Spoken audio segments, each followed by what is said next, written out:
يا مدام شيرين بالراحه عليا من فضلك. انا ما قلتش للاستاذ رؤوف خالص سيب البيت، انا قلت له بالنص اعمل اللي يريحك. بذمتك ده كلام؟ في واحد عاقل ينصح راجل متجوز انه يعمل اللي يريحه؟ ما هو مش المفروض ان اللي يريح واحد متجوز انه يسيب البيت، دي مغالطه منطقيه. طب بعد اذنك يا دكتور، نعم. تواصل معاه، قول له اطلب منه يعقل كده ويرجع البيت. تفتكر هيسمع كلامي؟ هو مش حضرتك اللي بتعالجه؟ لا حضرتك فهماني غلط. انا ما بعالجش حد، رؤوف هو اللي بيعالج نفسه بنفسه. بص حضرتك، رؤوف دلوقتي زي ما يكون ايه، عايز اقربها لك، زي ما يكون كتكوت بيطلع من البيضه، بيتلمس الحياه، بيشوف ايه هي الحياه اللي سمع عنها بس ما جربهاش، ما عاشهاش. طب وافرض لو الحياة التانية دي عجبته، رجعه تاني للبيضة ازاي؟ ساعتها تبقى المشكله في البيضه حضرتك.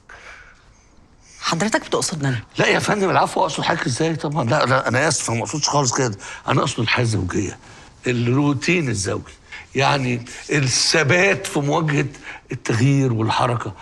بمعنى ابسط، رؤوف قضى حياته كلها مع حضرتك في كومفورت زون، فاهماني؟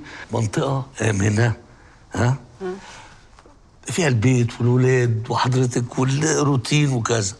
للاسف الخبره العمليه في الحياه بتقول لنا ان الحياه الجميله احيانا بتبقى بره المنطقه الامنه مش جوه. الحياة الجميلة اللي حضرتك بتترجم قواعدها ال40 من الكتب الأجنبية بتاعت التنمية البشرية والحاجات دي، صح؟ حضرتك عارفه ايه اللي بيحركك دلوقتي؟ ايه؟ إحساسي بالمسؤولية. ده اللي حضرتك بتقوليه لنفسك، بس انت اللي بيحركك في الحقيقه دلوقتي حاجه اكتر فطريه، اكتر بدائيه.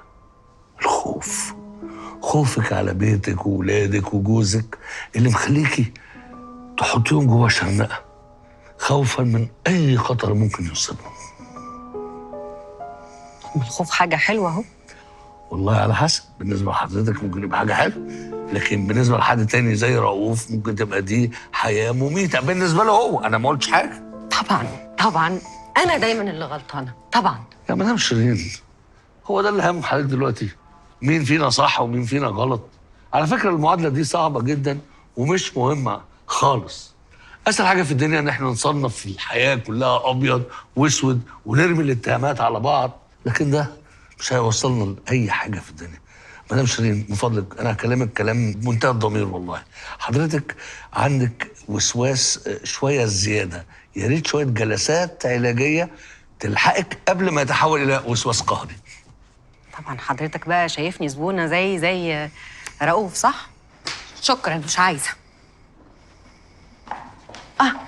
وبالنسبه لرؤوف، اشبع بيه، انا مش عايزاه. يا شيرين هانم، حضرتك ما فهمتنيش. انا مش بقولك انا اللي هعالجك، انا لايف كوتش، قلت لك مش بعالج حد.